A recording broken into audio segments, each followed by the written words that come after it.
It's 740 News Radio 102.9 KARN. First News, Kevin Miller, joined by Dr. Andrew James and Dr. Clint Kilts, both with UAMS. Good morning, gentlemen. How are you doing today? Good morning. Thanks, Kevin. Yes, good morning. As I understand, there's a very important bit of research that's taking place at UAMS involving brain development in young kids. Explain the background of what's going on. Yeah, Kevin. Thanks for hooking us up with your KRN listening audience. I think, we have something that might be of interest to our community and is consistent with our kind of community-informed research. It's a particular study in the Brain Imaging Research Center at UAMS in which we're studying how the brain processes time, but not past time like retrospection, but future time in what's referred to as prospection. And this is an ability that humans uniquely have to kind of mentally time travel into our futures and use those outcomes to bias decisions in the present. And so what we're studying in this particular National Institute of Health funded study is how adolescents between the age of 11 and 16 process future time. Okay, and I'm still trying to wrap my stuck in present time mind around it all. When we say future time, are we talking about something like a goal down the road, or you see yourself making a shot in basketball or something like that? Kind of explain a little bit more what you mean by future time. That's exactly what we mean. What we mean is your ability to kind of pre-experience your own futures, to mentally image the outcomes of decisions you're making now or processes that you're mentally preparing for, and use those outcomes in our futures to define and bias our decisions in the present. It's Dr. Andrew James and also Dr. Clint Kilts with UAMS. How do you study that? And what is the outcome you're hoping for? What is the purpose if you find out information about it? Well, I can tell you more about our research paradigm. We have individuals come into our study, the adolescents, and we ask them, a simple question like, would you rather have $50 today or $100 in a year? And, different people, some people are more impulsive than others. They want the money now. Other people are thinking about the future, and they're willing to hold off, 6 months, a year, however long, to get that reward. And this is a critical cognition which develops during adolescence. As you know, if you've worked with teenagers, many of them can be quite impulsive, and that ability to think about the future and plan for the future is still developing in that age range.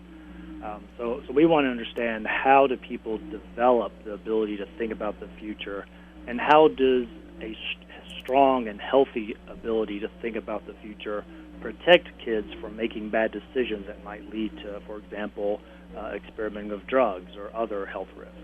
Right. So the benefits could have some fairly big health consequences down the road. I mean, how else could it be beneficial to know this stuff? Well, if you think about problems like drug addiction, which is a major focus of our research group, not the only focus, a cardinal feature of that is the inability to value the future. So all of your decisions supporting drug use occur in the present. But we're also not studying individuals per se in adolescence that have drug use disorders. We're studying risk for drug use disorders. So if you're part of this study, and we encourage you to participate, we are going to be asking you questions about family history of drug use, about your own personal history with drug use. We're going to assess, have you been exposed to trauma in your life, all known risk factors for drug use. So what we're actually doing is studying how these risk factors influence the brain development around your ability to prospect into your future. All right. Hey, it's Dr. Andrew James and Dr. Clint Kilts with UAMS. You mentioned that the study, if you participate in it, if I chose to, or if I had a child that wanted to, what are the stipulations, or what would I need to do to be a part of that then? Well, quite simply, we have a phone number that you can call to be screened. That number is area code 501-420-2653. And it's a 5-minute phone call with one of our coordinators who can assess if your child would be eligible for the study. There's very few limitations. The only main one is, since we're using, and I should mention this is actually an MRI study to look at brain function. We want to see how the brain develops from this critical period of 11 to 16.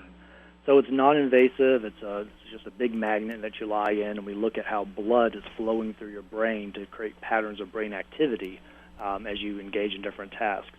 So there's very few exclusion criteria, mostly just no metal in you or on you. So braces would be exclusionary, but for that age range. But pacemakers too. But in this population, 11 to 16, that's a low concern. Right. And there's a payoff for parents and kids if they're a part of this? Oh, yes. Parents would receive, if you're eligible and you can come to both visits, there's up to 2 visits, parents would receive $75 as compensation for their time, and the kids could get up to $200. So that's a good incentive. I've got one that's about to have a birthday. It's like, guess what you're going to get? Yes. All right. Hey, it's Dr. Andrew James and Dr. Clint Kilts with UAMS. I appreciate you sharing the information on this. That phone number one more time, if you don't mind passing that along again. Yes, it's 501-420-2652. All right, gentlemen, good luck on your research, and thanks for being on this morning. Thank you, Kevin.